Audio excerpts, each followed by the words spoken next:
I found that I had so many emotions when I was feeling hurt from those that were closest to me, those that I was giving way too much to, and receiving peanuts from. And so that was really painful for me because I was looking at like I'm giving to you. The hopes was, what I didn't realize that at the time, was that I would be given to you as well. It was like an equal give and take. And so for me, I couldn't see that those people weren't able to give back to me the way I was giving to them. And so that's one thing I had to first start recognizing. These people don't have what I'm looking for. They have not learned how to develop that within themselves. And then the next step was recognizing that I had to learn that because I didn't have it within myself if I'm looking for that within another person. And I used to think, well, hey, we can just, you have a strength, I have a different strength, we all have different things, and we kind of piece it together. That's not what I found. And so what I did have to do is I had to learn how to create my own money, which is what I'm doing now. I had to become emotionally stable because a lot of the people that were trying to partner up with me or that I was attracted to were emotionally unavailable.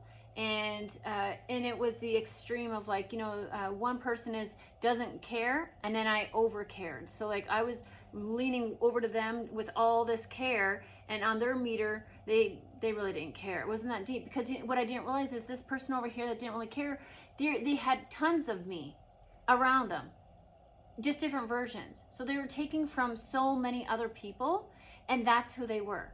So as long as I was willing to overgive, there's always going to be someone who's over receiving.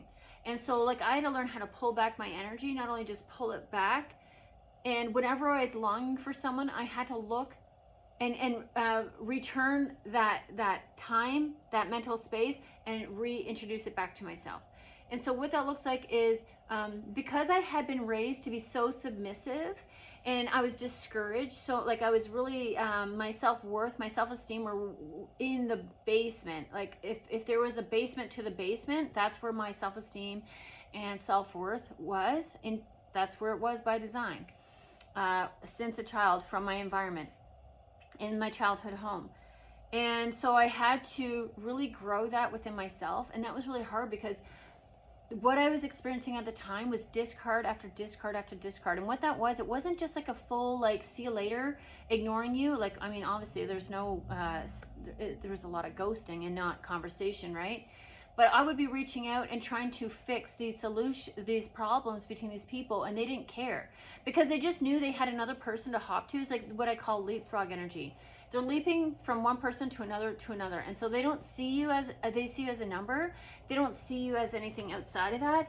And like for me, they were my only one, and this is like family members. Like I really held my family in high regard, and I really tried to make it work with them, but like I wasn't receiving the same honesty or work towards the situation. Like I was always deemed as trouble in all these connections. And so that's where I found the pattern to like, why am I feel like I'm always giving, I'm giving honesty, I'm giving communication, and I was never receiving it for any of these people. And so without those answers, you're just left there, which is actually quite cruel, to be left wondering what is going on and what is happening. And they're gonna act like they don't know, which is full of crap. And so the sooner I could get more pissed off about the situation and realize like this is by design, these people are doing this on purpose. I recognize that some of these people, when they would when I was around them, they had that ticking time bomb, and that was whenever I would start to voice my concerns about the connection, and or I started discarding them, where they would call me back and I would ignore them, and I'm not accepting that anymore. That door is now closed.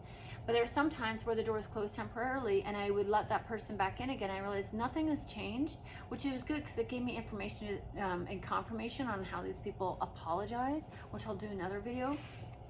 And it was really challenging for me because it was hard to close these doors on these longing connections. These are unrequited love. And it's odd because like they still keep kind of popping up and around. But you're the one who said, I don't want this anymore. And they'll still keep coming back, but it's odd because like when I needed you, you weren't there. So like they were there, they're only showing up for themselves. Still, even after you say, I don't want anything to do with you, they're still stalking you. And I talk about it because this is a lesson of life I'm learning. and I teach it to other people. I talk about it with other people. Like, we discuss it, and not as an individual person, but as a personality type. And so they'll sit there and they'll give you all the attention, but not in public, not in person. It's an odd thing. And so I had to recognize that these people are never going to change. And what I needed, I focused on what I wasn't receiving from them, and what I needed for myself. Not just from myself, but for myself. So moving forward, what I learned from these people is what I don't want in a relationship and what I do need in a relationship. And so if I don't have someone who is honest with their communication or their intentions, and I can see that they're being dishonest, that's a distance. You're over there. I see you. That's who you are. That's all you're capable of. Cool. I also had to get real honest with myself. And so I see a lot of content talking about the narcissist and empath dynamic. And what I had to realize, like, well, I was empath and they were narcissistic. I was prey and they were predator. So I had to, instead, from prey, I had to empower myself. And that's where I had been put down on the low as a child. And I had to get myself out of that gray zone. And the way you do that is being honest with yourself, but honest, just as you had to be honest with them and try to get that painful communication, I also had to have that conversation with myself and recognize where I was keeping myself stuck. So not only were these people unhealthy for me, especially the ones that I was raised with beliefs that were unhealthy as well, that kept me stuck. And then I had to look at those beliefs in those environments, but then I also had to recognize it's not just in those environments, this is actually on a whole across the planet. So I used to think like religion is bad, but then I recognized the same patterns were happening in spirituality, just in different ways. And so I really couldn't hang it there either. And then I recognized this can be, I thought maybe like it was just, I was experiencing this from people who had more money than me, and I thought maybe that was it. And then I realized it's people that have the same amount of money than me and people that have less money than me. And so it wasn't really a money thing. And so like I've had to get more clarity on like how this shows up, and it was more about me feeling guilty about giving, especially when I don't have anything to give. And that's why I was so depleted. And then it's also about me feeling bad and made to feel shame because I'm asking questions, and people don't like questions when they're trying to take from you. Opportunists don't like questions. When you start asking people about like why they're doing what they're doing, and like, yeah, I can help you, but what are you doing to fix this? Like, they really don't like that conversation. And so I had to look at my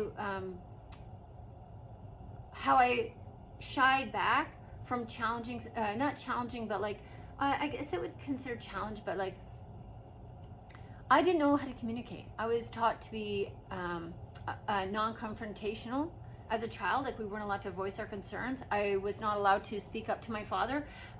When we were younger, we would always go to my mom and talk about how, that seems like, we would try to get her to be the negotiator between us and dad, because he would be so aggressive and impulsive with his anger, and then make harsh calls because he was angry at us. And well, I don't need to go back to that. I don't know, like, that's his problem, but like, I know for me, when I was impulsive like that and overwhelmed, it was because I was stressed out and I was doing a two-man job as one person, and I had people who were abusing me.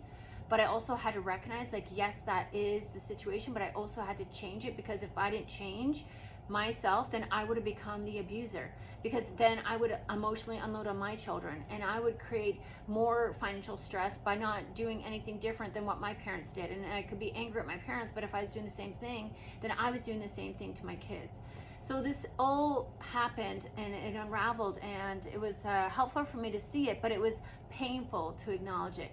And then you recognize, like, you know what, I had hope where if I do this, like, I understand as an entrepreneur you need to invest in yourself, but there were different ways where I was giving to myself, and it was very impulsive and not the right place to put my money, and it was for the wrong reasons. So there's one thing, like investing in myself as an entrepreneur, that makes sense because I'm trying to make money and build money. But where I was like doing things around the house sooner than they needed, I did the basement, and we're not even using the basement, and I thought by insulating it with that purple foam or whatever, that batting, that pink batting, I thought it would work, and it's the basement is still cold in the winter, and it's still humid or wet, you know, in the summer. So that was something. Well, it's nice to have the electricity down there. There was some electricity down there, but that was an impulsive move because the guy who did the work didn't really do a great job, and now I'm going to have to redo it. So there are some things where I was just very impulsive. That's just one of the examples, and so I'm learning from that, you know. And I have to, you know, that's what my kids have seen, so I have to show them. It's my responsibility to show them something successful in life, and it doesn't necessarily have to say like you have to walk this path, but here are some tools if you want them that I've learned have helped me to get to where I'm going. You know, it's not about like pressing our ideas into our children so they can be mini me's, even though it's super cute when you see, and it's so fun. I love connecting on things with my kids, but they are their own person, and they're meant to be, and that means we support them with their own ideas. And I think you did not get that, and I think that's what you need to give to yourself, the permission to grieve and release what is no longer working for you. And I think when you work on those belief systems, you'll end up relieving some of those emotional reactions. And when you relieve some of those emotional reactions, you'll have more rest, you'll get more clarity, and you'll start to become more elevated and more empowered. So hopefully that's helpful. Hang in there and like, subscribe. I'd love to hear from you guys in the comment section. Hit that bell for more content. I am hosting over on TikTok some shorter videos. So you got options. You got options. I am looking at providing some services, but I think I might wait till August 1st to post those because I've got some stuff I want to take care of for myself right now. And yeah, I'll see you in the next one. Thanks for watching.